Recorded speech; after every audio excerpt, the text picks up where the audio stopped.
Il est incontestablement le héros de la délégation française. Avec 2 titres olympiques, Martin Fourcade a glané à lui seul la moitié de l'or tricolore. À quelques centimètres près sur la mass start, le Catalan aurait même pu rejoindre Jean-Claude Killy dans la légende.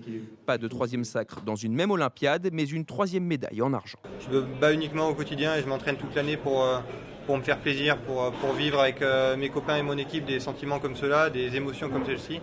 Et c'est uniquement ça, voilà, les livres d'histoire, c'était au collège.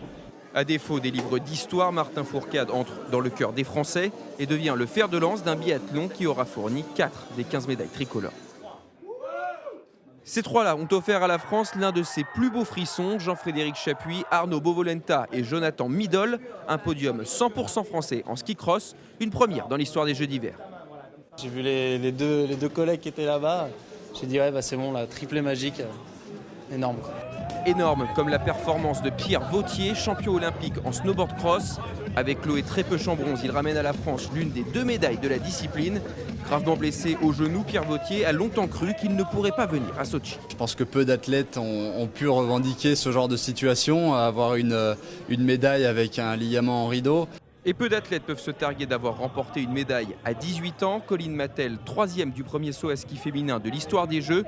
Elle devient par la même occasion la 2e plus jeune médaillée française de tous les temps. Parmi les autres satisfactions, le halfpipe et ses 2 médaillés, Marie Martineau et Kevin Rolland.